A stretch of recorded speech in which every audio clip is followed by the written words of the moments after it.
Selamat pagi semuanya. Perkenalkan, nama saya Michael Yonatan. Saya kali ini mewakili dari kelompok 5 untuk mata kuliah pengenalan bisnis akan membawakan materi tentang anggaran kas. Sebelum kita berlanjut kepada materi utama, saya akan perkenalkan dulu para teman-teman saya yang berada satu kelompok dengan saya. Pertama ada Rizky Pujiati dengan NIM 20230101636. Ada Dio Audi Utama 20230102020. Ada Satya Mahesa 20230101550. Ada Ricky Ronaldo ETR 2023010291. Dan yang terakhir saya sendiri Michael Nathan dengan NIM 20230102140. Berlanjut kepada materi.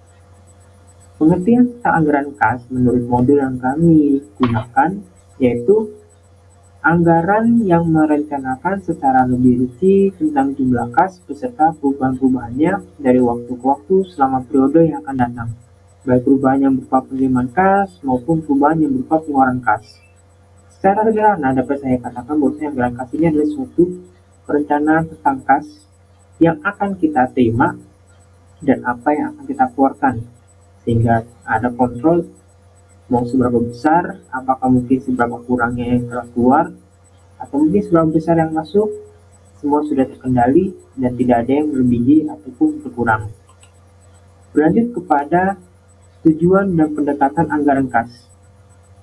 Tujuan dari adanya anggaran kas adalah untuk menunjukkan posisi kas sebagai akibat perencanaan operasi, menunjukkan kelebihan atau kekurangan kas, menetapkan dasar perkiraan yang sehat, menunjukkan kebutuhan pencari pinjaman, atau menunjukkan kesediaan kas yang mengganggu untuk investasi.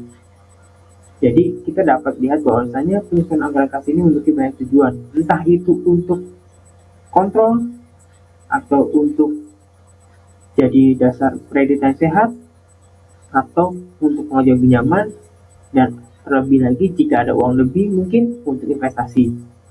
Kemudian adanya pendekatan pokok dalam anggaran kas. Menurut yang saya baca dalam informasi, anggaran kas dibagi menjadi dua, yaitu penyusunan atas anggaran kas berdasarkan kas dan penyusunan berdasarkan laba rugi.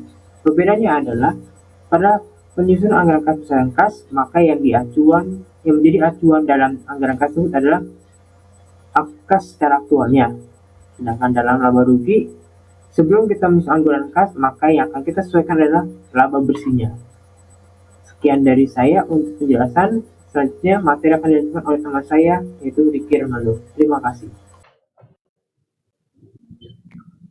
Kemudian, manfaat penyusunan anggaran memiliki peran penting dalam manajemen keuangan perusahaan. Dengan adanya anggaran kas, perusahaan dapat pertama mengidentifikasikan defisit dan surplus kas. Anggaran kas membantu perusahaan untuk mengetahui kapan mereka akan mengalami kekurangan atau kelebihan kas sebagai akibat dari operasi mereka, sehingga memungkinkan tindakan proaktif dalam mengelola arus kas mereka. Yang kedua, perencanaan keuangan yang lebih baik. Dengan mengetahui perkiraan penerimaan dan pengeluaran kas, perusahaan dapat merencanakan keuangan mereka dengan lebih efektif, termasuk mengatur waktu pembayaran utang, pembelian bahan baku, dan investasi dalam aktif atau aset. Yang ketiga, menghindari masalah likuiditas. Anggaran kas membantu perusahaan untuk memastikan bahwa mereka memiliki cukup kas untuk pemenuhan kewajiban jangka pendek mereka, seperti pembayaran gaji, utang, dan biaya operasional lainnya, sehingga mengurangi risiko masalah likuiditas yang dapat mengganggu operasional bisnis. Yang keempat, dengan informasi yang akurat tentang arus kas, manajemen dapat membuat keputusan yang lebih tepat terkait investasi, pembiayaan, dan strategi bisnis lainnya. Terakhir, yang kelima, meningkatkan efisiensi operasional.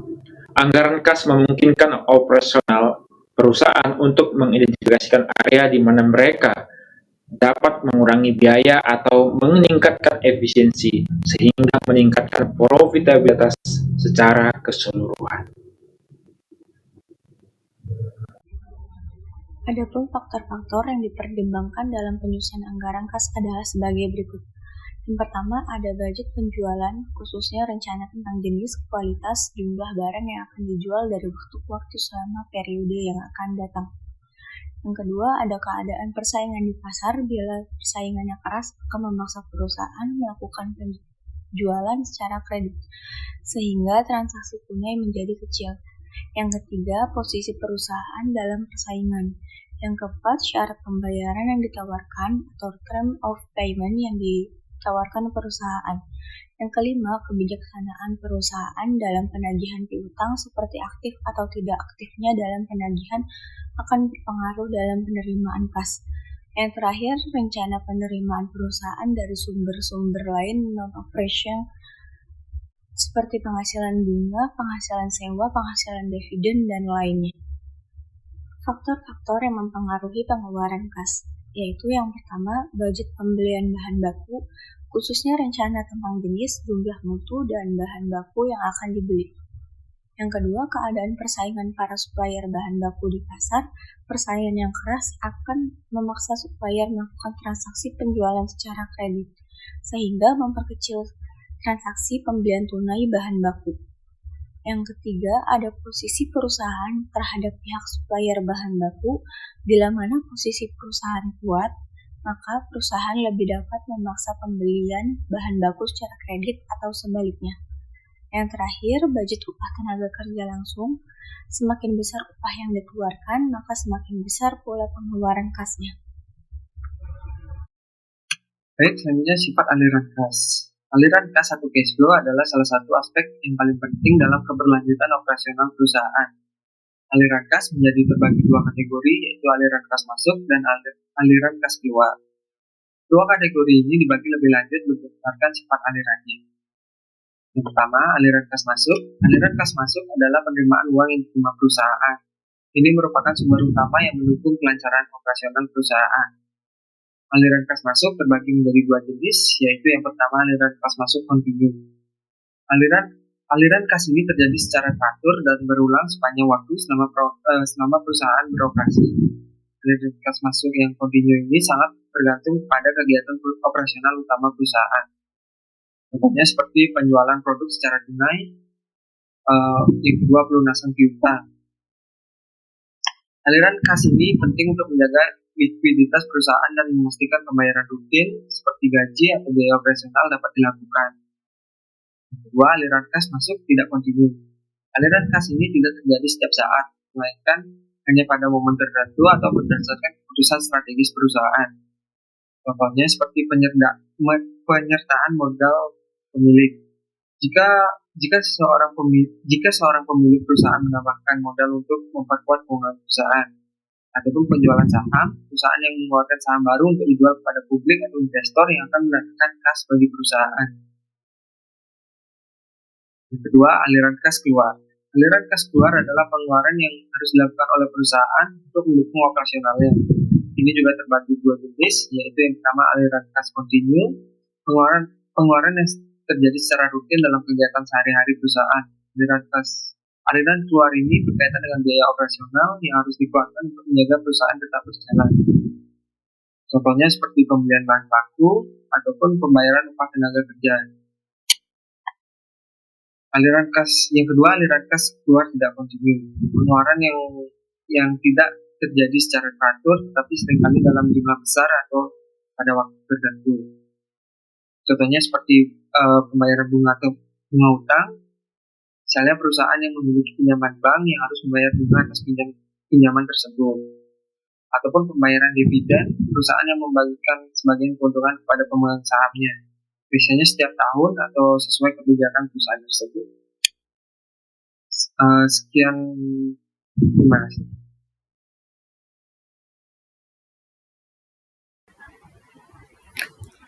Selanjutnya adalah tahap-tahap penyusunan pada anggaran kas. Tahap 1 yaitu menyusun taksiran penerimaan dan pengeluaran menurut rencana operasi pada perusahaan. Pada tahap kedua, yaitu menyusun taksiran kebutuhan dana yang diperlukan untuk menutup defisit dan menyusun taksiran pembayaran bunga, hutang, beserta waktu pelunasan kembali hutang tersebut. Pada tahap ketiga, yaitu menyusun kembali taksiran seluruh penerimaan dan pengeluaran kas yang merupakan anggaran kas final. Berikut adalah presentasi dari kelompok 5, kurang lebihnya kami mohon maaf. Sampai jumpa.